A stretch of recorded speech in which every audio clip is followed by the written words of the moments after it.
When my husband Daniel told me for the thousandth time that his lifelong best friend Marissa was basically a sister, I used to laugh and say, if she were actually your sister, maybe I'd finally get some space. I didn't know then that my joke would become the most horrifying truth of my life, and that the man who knew it all along was sitting at our dinner table every Sunday, smiling like he owned the world. For 5 years, I tried to be the understanding wife, the cool wife, the wife who didn't get jealous when another woman showed up unannounced at our house, raided our refrigerator, and curled up on our couch like she paid rent. Marissa had known Daniel since they were kids. They had matching bracelets they never took off, inside jokes I was never part of, a language I would never speak. Every time I raised a concern, Daniel looked at me like I was being irrational. "You're overthinking. She's family. Don't be jealous." His mother, Evelyn, never dismissed me. She would squeeze my hand and say quietly, "If something feels wrong, trust yourself." But his father, Harold, he treated Marissa like she hung the moon. He defended her constantly, dismissed my discomfort, and snapped at me whenever I questioned her place in our lives. "She's like a daughter to me," he'd say, with that smug, satisfied smile. "You need to accept her." I didn't understand why Harold was so obsessed with her, why his face lit up when she walked into a room, why he talked about her with pride that felt almost paternal. I remember one particular Sunday dinner when I had gently suggested that maybe Marissa could call before coming over. Harold had set down his fork slowly, deliberately, and looked at me like I'd suggested something obscene. "Marissa is always welcome in this house," he said, his voice taking on an edge I'd never heard before. "Always. If you have a problem with that, perhaps you need to examine your own insecurities."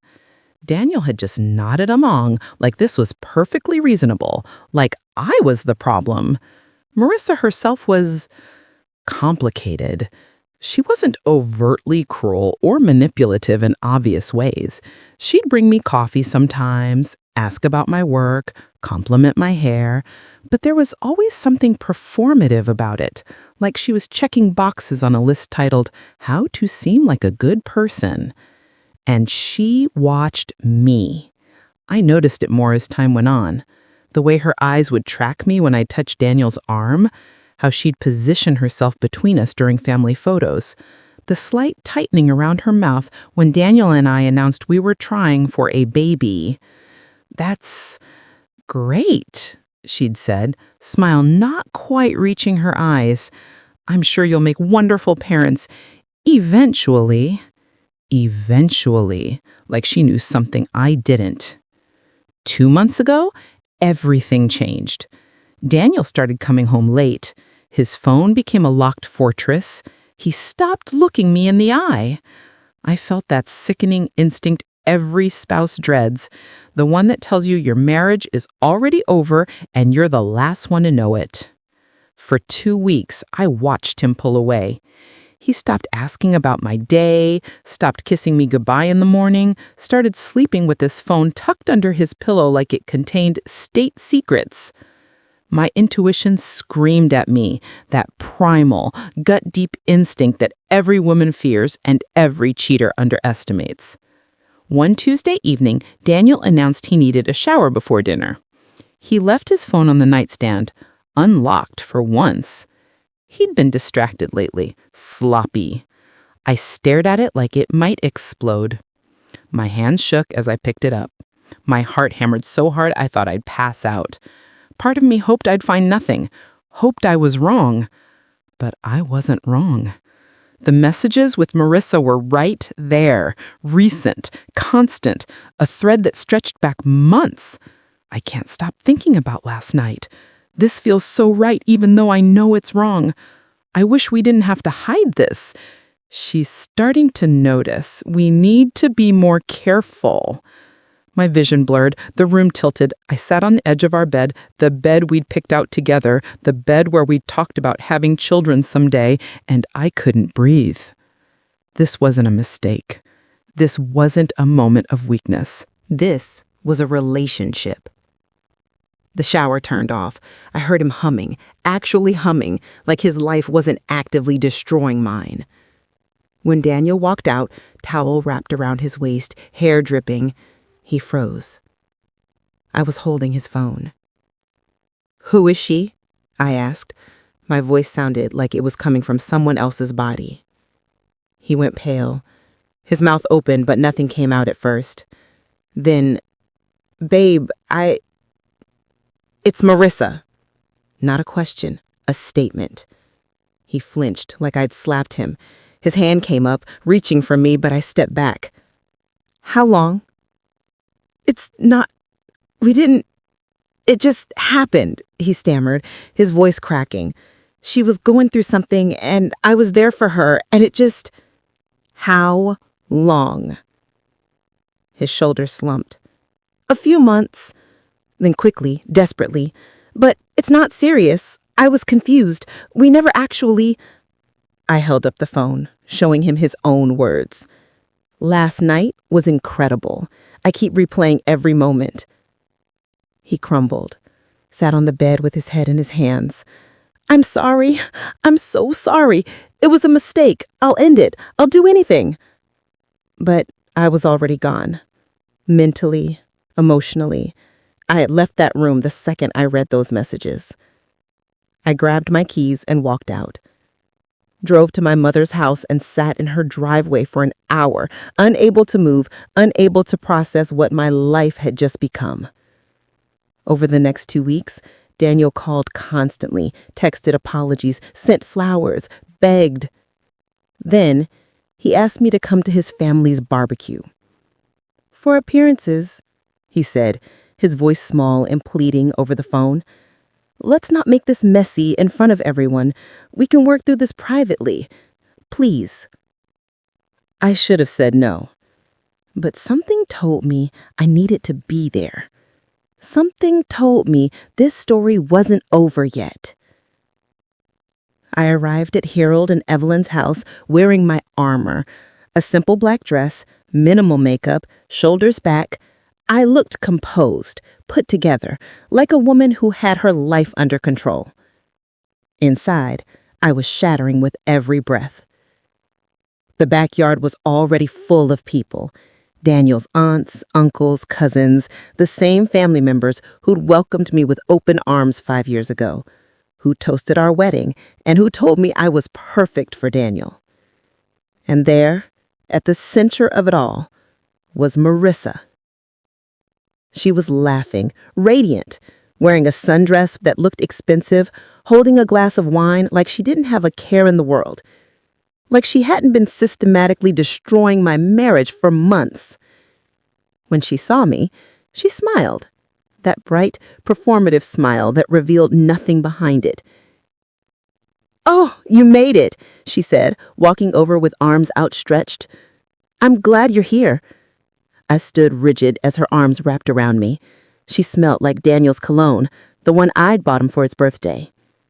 "Wouldn't miss it," I said flatly. Daniel appeared at my elbow, tense and hovering. He'd been watching me like I might detonate at any second. Smart man. I watched as Marissa moved through the crowd. The way Daniel's family gravitated toward her, the way his cousins laughed at her jokes, the way his aunts complimented our dress. But it was Harold who made my skin crawl. He followed her around like a proud father at a graduation, brought her fresh drinks before she asked, introduced her to relatives as practically family. His face lit up every time she spoke. He touched her shoulder, laughed too loudly at her stories, treated her like she was made of gold. And me? I might as well have been invisible. Evelyn noticed. She caught my eye from across the patio and gave me a sad, knowing look. She squeezed my hand when she passed by and whispered, "I'm here if you need me." Dinner was served on long tables in the backyard. I sat between Daniel and his cousin, picking at potato salad I couldn't taste.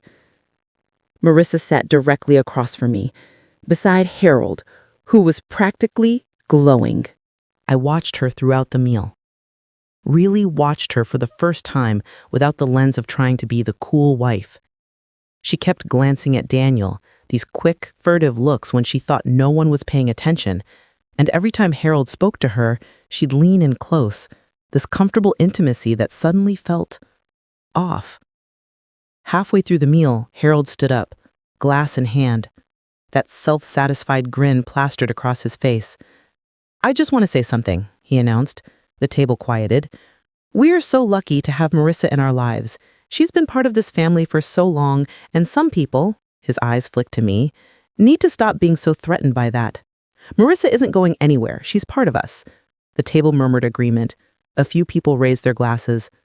Harold continued, his voice taking on an almost defensive edge. "Family isn't just blood. It's loyalty. It's history. It's showing up for the people who matter. And Marissa," he paused, emotion flickering across his face, "she matters. To all of us."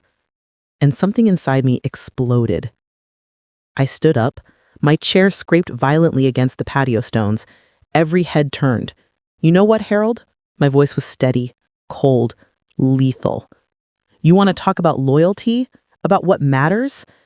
Sit down," Daniel hissed, grabbing my wrist. I yanked it away. "Don't touch me." I turned back to Harold, to Marissa, to all of them. I would love to stop being threatened by Marissa. I really would. But that's a little hard when she's been sleeping with my husband.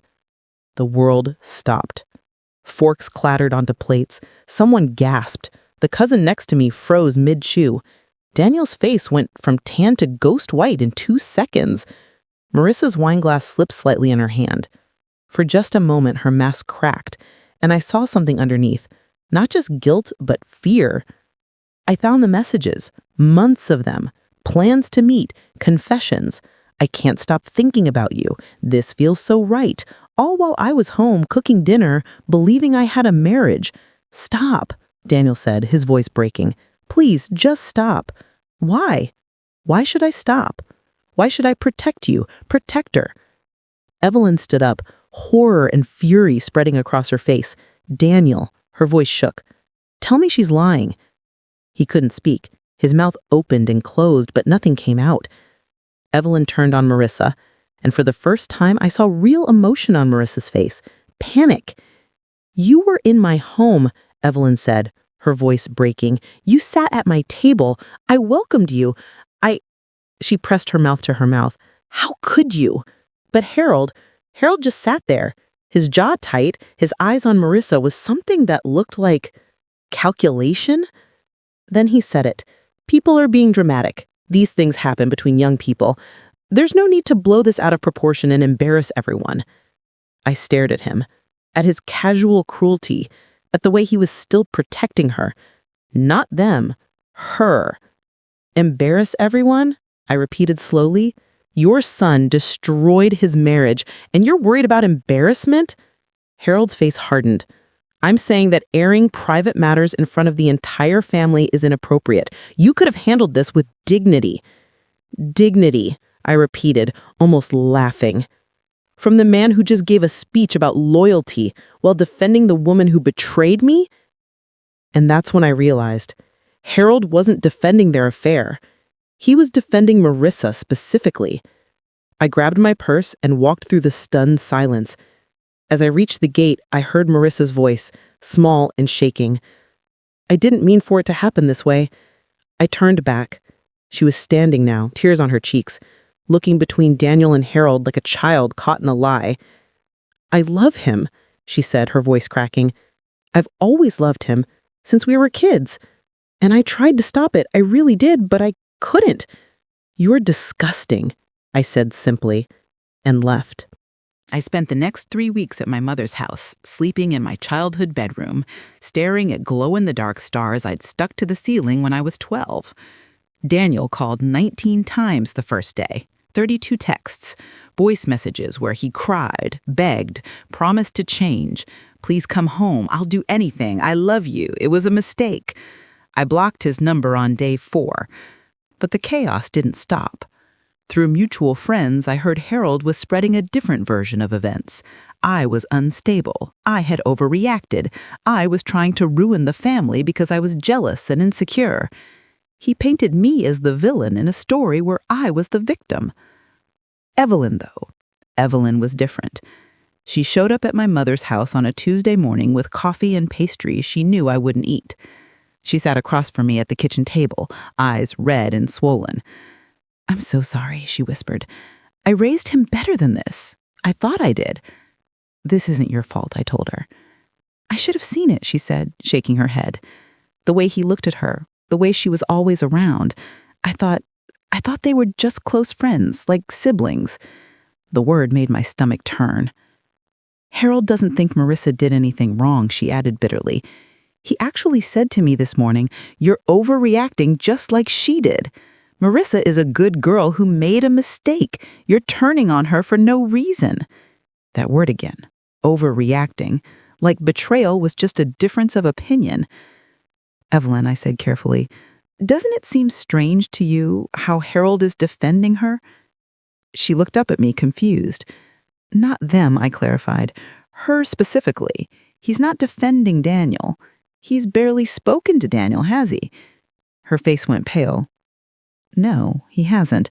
He called Daniel an idiot for getting caught, but he keeps talking about how Marissa must be going through something, how we need to understand her perspective."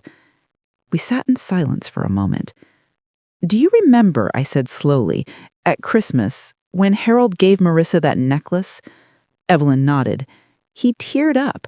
He said she reminded him of someone he used to know." Evelyn's hand started shaking. "And all those family vacations where Marissa came along, all the expensive birthday gifts, the way he lights up around her. Evelyn, that's not how someone treats their son's friend." "What are you saying?" she asked. Her voice was barely a whisper. "I'm saying, I don't know, but doesn't it feel strange to you how Harold is defending her?" Evelyn stood abruptly, walking to the window. She stood there for a long moment, her back to me. "Has Harold ever cheated on you?" I asked quietly. The silence that followed told me everything. When she finally turned around, tears were streaming down her face. "Yes," she whispered, "many times. I stopped counting after the fifth woman, maybe the sixth." She pressed her palms against her eyes. "I stayed because of Daniel, because I was afraid, because Harold convinced me I was overreacting every single time." My chest tightened. "Was there—" I hesitated. "Was there anyone specific? Anyone who might—" "Marissa's mother! Rebecca!" The room tilted. Evelyn sank back into her chair. "It was years ago, before Daniel and Marissa became friends. Harold worked with Rebecca at some company event. I found hotel receipts, confronted him, and he swore it was over. He said it meant nothing." "When?" My voice barely functioned. Evelyn's face crumpled. 26 years ago. Marissa was 26. Everything suddenly made horrifying sense. The favoritism, the protectiveness, the way Harold's entire face transformed when Marissa entered a room, the expensive gifts, the fierce defensiveness whenever anyone questioned her, the way he called her like a daughter, because she was his daughter. "Oh my God," I breathed. Evelyn stood abruptly, pacing the kitchen like a caged animal. I never connected it. Rebecca died when Marissa was 12. Car accident. Harold insisted we look after her because she had no family. He set up a trust fund for her, paid for her college. I thought he was being generous, being kind. "He was protecting his secret," I said numbly. "All these years." Evelyn's voice rose, fury replacing devastation. "He watched Daniel grow up with his own half-sister. He watched them become inseparable. He encouraged their friendship. And when you tried to set boundaries, he shut you down because he couldn't risk anyone looking too closely." She grabbed her phone with shaking hands. "What are you doing?" I asked. "Calling him." Her voice was ice. "Right now. He needs to come home. We need to talk about Marissa, about Rebecca, about the affair you had 26 years ago." A pause. Harold's voice changed, sharper now, defensive. "Get home Evelyn repeated, "or I'm filing for divorce tonight and telling the entire family why. Your choice." She ended the call and looked at me with eyes full of grief and rage. "We're getting a DNA test, and Harold's going to take it whether he likes it or not." The next 3 days were torture. Harold had come home that night, and according to Evelyn, he denied everything at first, claimed the affair with Rebecca was brief and meaningless, insisted there was no way Marissa could be his. But his face, Evelyn told me over the phone, when I mentioned the timing, when I listed all the ways he's treated her differently, he couldn't maintain the lie. Not completely. He kept saying, "I don't know," but in this voice that meant he absolutely did know, or at least suspected. She'd given him an ultimatum: take the DNA test or she'd assume the worst and file for divorce immediately. He agreed, but only because he thought he could control the narrative if the test came back positive. Meanwhile, Daniel had apparently learned about the DNA test from his mother. He'd called her, frantic, asking what was happening. When Evelyn explained her suspicions, Daniel had gone silent for a full minute. Then he said, "That's insane. Dad wouldn't..." And even if he did, he would have told us. He wouldn't have let us... He couldn't finish the sentence. Through it all, Marissa apparently had no idea. She'd been calling Daniel constantly, leaving voicemails that ranged from apologetic to angry to heartbroken. In one, which Daniel had played for his mother, Marissa had sobbed, "I know you're mad and you have every right to be, but what we have is real, Daniel. It's always been real. Since we were kids, there was something between us. Everyone else saw it. We can get through this. We're meant to be together." The delusion was staggering. Or maybe it wasn't delusion. Maybe somewhere deep down, Marissa knew the truth and couldn't face it. I spent those 3 days in a fog. I couldn't eat, couldn't sleep. My mind kept circling back to the same horrifying thought. If Harold was Marissa's father, that meant Daniel had been in love with his sister, had been intimate with his sister. And Harold knew, or at least suspected, and said nothing. What kind of person does that? On the third day, Evelyn called me. "The results are in," she said, her voice hollow. "Harold's at work. I opened them. I needed to know before I confronted him again. And?" I could barely breathe. "Positive, 99.9% probability. Harold is Marissa's biological father." I sat down hard on my mother's couch. The room spun. "I'm telling Daniel today, and then I'm filing for divorce. I can't even look at Harold. 30 years of my life, and this is what it was built on. Lies and cowardice and..." Her voice broke. I heard her crying, deep, wrenching sobs. "I'm so sorry," I whispered. "Evelyn, I'm so sorry." "Don't apologize," she said through tears. "You didn't do this. Harold did. And now Daniel has to live with the knowledge that he... She couldn't say it. Neither could I. Daniel had been sleeping with his sister. I got the call from Evelyn at 6:47 a.m. the next morning. "I told him," she said without preamble. Her voice was wrecked, raspy from crying. "He didn't believe me at first, demanded to see the test results. Then he just collapsed." "Collapsed?" I sat up in bed, heart pounding. "Not literally, but emotionally. He kept saying, 'That's not possible,' over and over. Then he went to the bathroom and threw up. Then he came back out and asked me if I was sure, if the test could be wrong, if there was any chance." She paused. I heard her take a shaky breath. "Then he called Harold, started screaming at him. 'Did you know? How could you?' And Harold," her voice turned bitter, "Harold had the audacity to say he suspected but wasn't sure and that he didn't want to disrupt everyone's lives over a suspicion. Oh my God!" Daniel hung up on him. Then he tried calling Marissa, but she didn't answer. He left a voicemail, just screaming, saying, "You need to call me right now. It's an emergency." I've never heard him sound like that. Over the next 48 hours, the family imploded. Daniel called me once, just once. He was sobbing so hard I could barely understand him. "I didn't know," he gasped out between sobs. "I swear to God, I didn't know. How could he do this? How could he watch us and never say anything? We grew up together. We—" He made a sound like a wounded animal. "She's my sister. She's my sister. What did I do? Oh, God, what did I do?" I said nothing. There was nothing to say. No comfort to offer. We were all living in a nightmare now. I can't even think about it without wanting to. I keep seeing her face and I feel sick. I loved her. I thought I loved her. But it wasn't. It was never supposed to be. He hung up abruptly.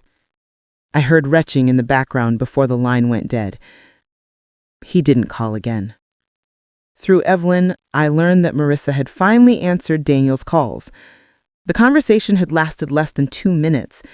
She'd started by trying to apologize again, still not understanding why he sounded so frantic. When he told her about the DNA test, she laughed. Actually laughed. "That's ridiculous. Your dad and my mom barely knew each other." "There's a DNA test, Marissa. It's not ridiculous. It's real." Silence. Then, No, that's a mistake. You need to run it again. This is some kind of, your mom probably manipulated the results to break us up. She never liked me. Marissa, we can be together now." Her voice turned desperate, pleading. "Don't you see? This doesn't change anything between us. We didn't know. We're not actually doing anything wrong. We can still—" "You're my sister," Daniel had said, his voice dead. "You're my damn sister, and I can't. I can't do this. Don't call me again." He'd blocked her number. Marissa had locked herself in her apartment after that. Stopped answering calls. Posted a cryptic message online about needing space to process trauma before deleting all her social media. Harold, meanwhile, called a family meeting. I wasn't there. Evelyn told me about it later, but apparently Harold stood in his living room and attempted damage control. "I had no idea Rebecca's daughter was mine," he'd said, voice steady and convincing. "If I'd known, I would have said something immediately. This is a shock to everyone, including me." But Evelyn wasn't buying it anymore. "You gave her a necklace last Christmas," she'd said coldly, standing in front of the entire family. "You said she reminded you of someone you used to know. You cried, Harold. You actually cried because you knew exactly who she was." "I was thinking of Rebecca. You set up a trust fund for her, paid for her college, invited her to every family event. You didn't do that for any of Daniel's other friends, just her." Harold's brother Tom had spoken up then. "Harold, did you know? Be honest." And Harold had hesitated, just for a second, but it was enough. "Get out of my house," Evelyn had said. "Get out now." She filed for divorce the next morning. The first month after the truth came out was the hardest.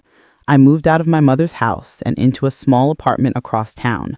1 bedroom, old hardwood floors, a kitchen barely big enough for 1 person. It wasn't much, but it was mine. Daniel and I communicated only through lawyers. He didn't fight the divorce, didn't ask for anything, just signed the papers with what his lawyer described as a shaking hand and sent them back within a week. I heard through Evelyn that he'd taken a leave of absence from work, was seeing a therapist 3 times a week, had cut off all contact with Harold completely. "He's not doing well," Evelyn told me one afternoon over coffee. We'd started meeting regularly, 2 women rebuilding their lives from the same wreckage. "He barely leaves his apartment, doesn't answer my calls half the time. When he does talk to me, he just apologizes. over and over, for hurting you, for not seeing what Harold was doing, for everything. I understood that feeling. Marissa, I learned, had tried to reach out to Daniel multiple times. She'd shown up at his apartment building, but he wouldn't buzz her in. She'd sent letters that he returned unopened. She'd even tried to contact him through mutual friends, claiming she just wanted to explain her side. Her side. Like there was a side to this that made sense. One of those mutual friends, Jessica, who'd been at the barbecue, told me that Marissa seemed to be living in complete denial. She keeps saying the DNA test was wrong, Jessica said, shaking her head in disbelief. She's convinced herself that Harold manipulated the results somehow, that he's lying to break her and Daniel up because he never approved of their relationship. Their relationship, I repeated flatly.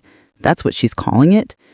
She's reframed everything in her head. She thinks she and Daniel are star-crossed lovers being torn apart by family drama. She posted something on her private Instagram before she deleted it about fighting for love against all obstacles. I felt sick. The worst part, Jessica continued, is that I don't think she's faking it. I think she genuinely can't accept the truth. It's too big, too awful, so she's just rejecting reality. Harold, meanwhile, had become a ghost. His brothers weren't speaking to him, his coworkers had heard whispers, small town, big scandal, and treated him with barely concealed disgust. Even his lawyer, Evelyn told me, looked uncomfortable during their first divorce meeting. He tried calling Daniel repeatedly, leaving voicemails that ranged from defensive to apologetic. I did what I thought was best, turned into, I was trying to protect everyone, turned into, I made a mistake, but I'm still your father. Daniel changed his number. Harold had also tried showing up at Evelyn's new apartment, a small, bright place she'd rented within days of filing for divorce. She'd called the police. I don't ever want to see him again, she told me, hands wrapped around her coffee mug. 30 years of my life wasted on a man who watched his son fall in love with his own daughter and said nothing, who let it continue, who defended it even after I exposed him. Her voice cracked, but she didn't cry. She'd run out of tears weeks ago. How are you doing? I asked quietly. Really? She smiled. Sad, but real. Better than I expected. I'm 63 years old, starting over in a studio apartment with furniture from IKEA. I have a lawyer, a therapist, and a book club full of women who've been where I am. She paused. And somehow, I feel lighter than I have in decades. I understood exactly what she meant. My own divorce was finalized on a Tuesday morning. I sat in the courthouse, wearing a navy dress I'd bought specifically for the occasion. Not mourning, not celebrating, just closing a chapter.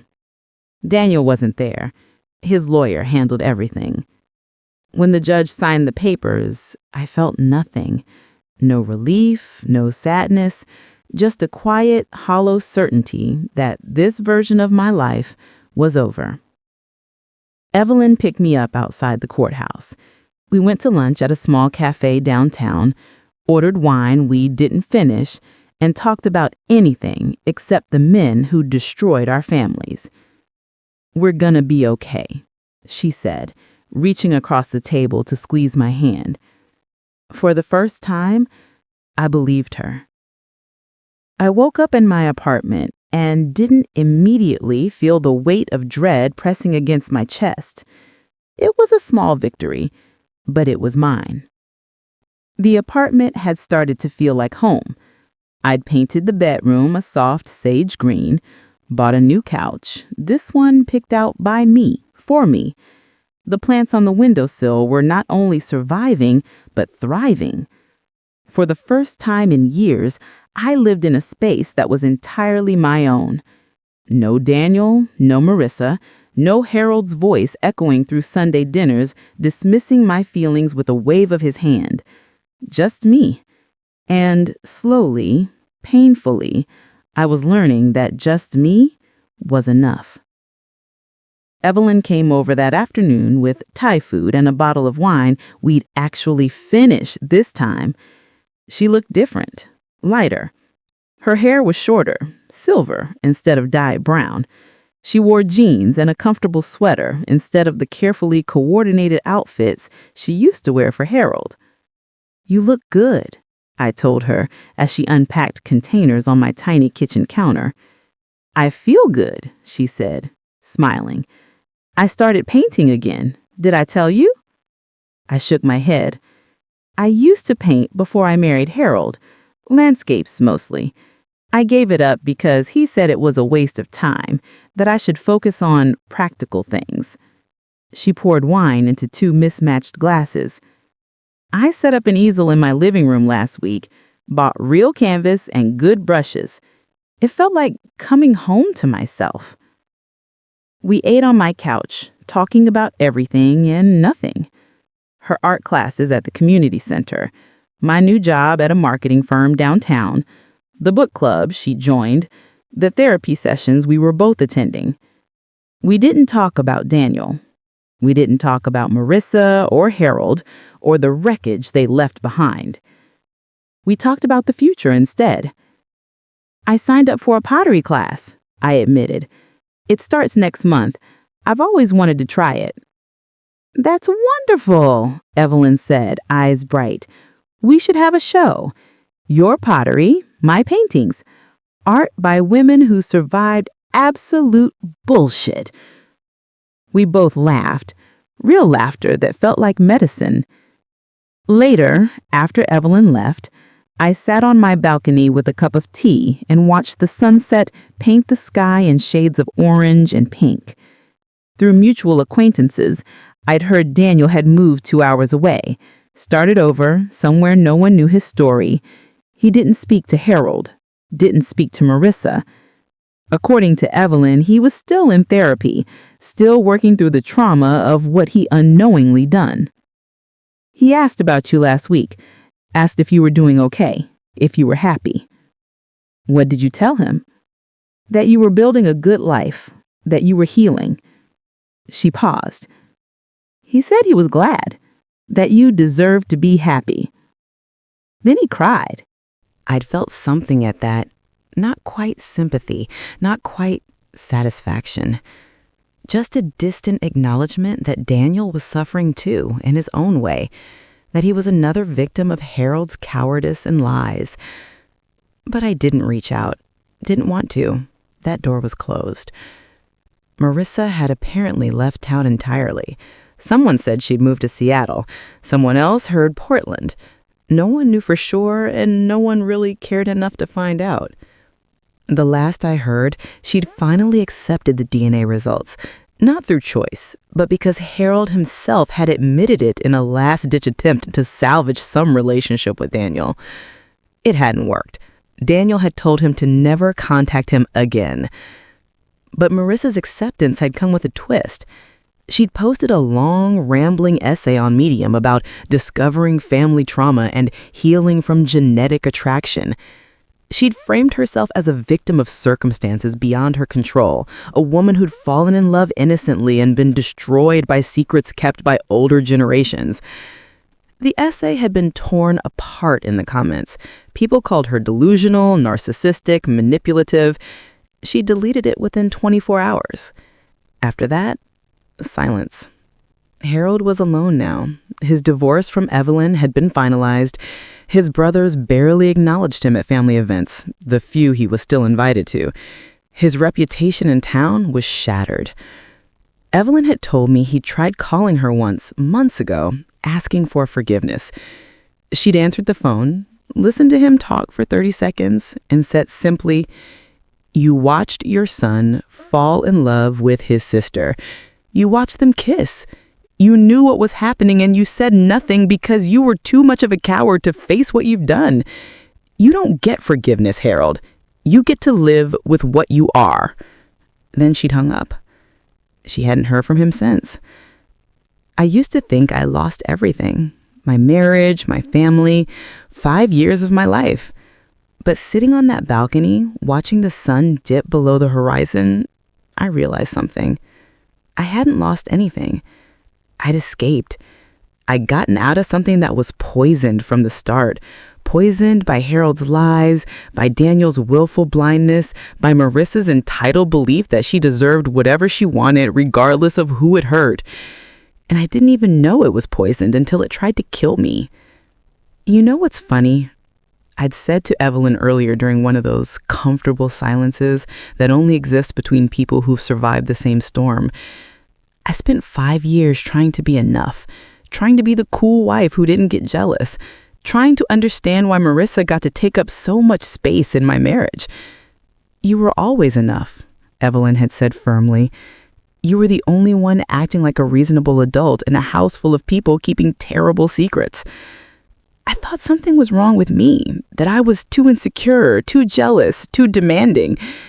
That's what they wanted you to think, Harold especially, because if you question Marissa, you might start looking too closely. You might see the truth. She'd been right. Harold had gaslighted me for years, making me doubt my own instincts, my own reality. And Daniel had gone along with it too comfortable in his codependent relationship with Marissa to consider what it was doing to me. But I survived. And more than that, I was building something new. Something that didn't include betrayal or lies or men who smiled while hiding daggers behind their backs. 3 weeks later, I went on my first date since the divorce. His name was Marcus. We'd met at a coffee shop. He'd accidentally grabbed my latte. I'd accidentally grabbed his cappuccino, and we laughed about it while switching cups. "This feels like a meet cute from a movie," he'd said, smiling. "Or a coffee shop's organizational nightmare," I'd replied. He asked for my number. I hesitated for just a moment, that old fear rising up, the instinct that said I couldn't trust anyone, that I'd just end up hurt again. But then I gave it to him anyway. The date was simple. Dinner at an Italian place downtown. Easy conversation. He asked about my work, my hobbies, what I like to do for fun. Normal questions, surface level questions.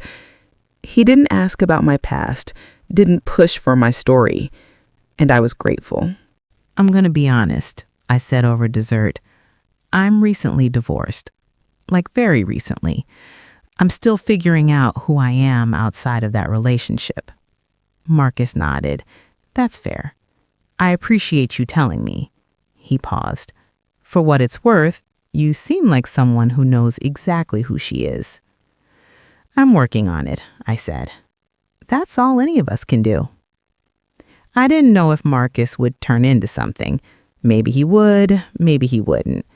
But for the first time in years, I felt like I had the space to find out, the freedom to choose. No one was taking up all the oxygen in the room. No one was making me doubt myself. No one was telling me I was overreacting. I was just living. Evelyn and I sat in her new apartment. She'd upgraded from the studio to a one-bedroom with a proper kitchen, looking at photos of her latest paintings. "This one's my favorite," she said, pointing to a landscape of mountains at sunset. "I'm submitting it to a gallery show next month." "It's beautiful," I said, and meant it. "How's the pottery class going?" she asked.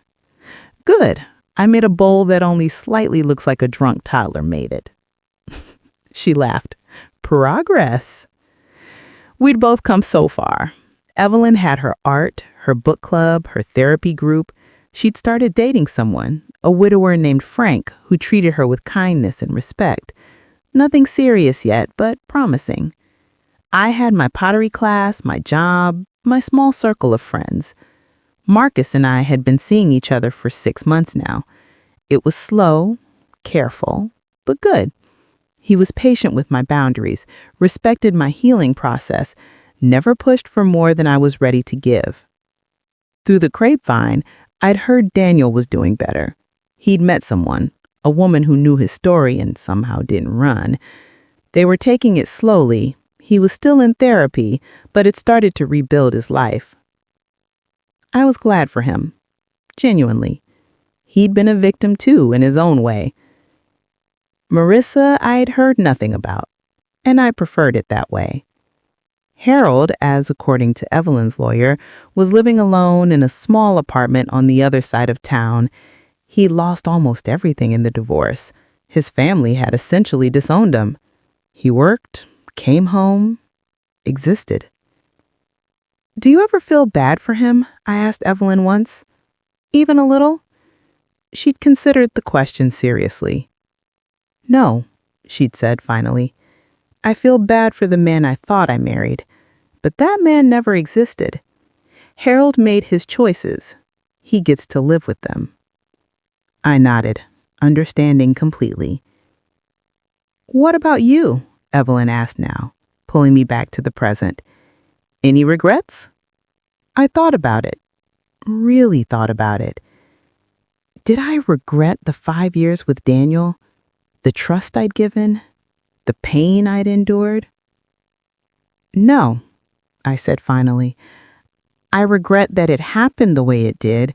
I regret the pain, but I don't regret leaving.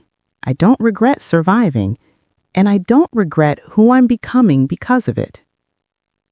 Evelyn raised her wine glass. "To surviving." "To surviving," I echoed, clinking our glasses against hers. "And to thriving," she added with a smile. "To thriving."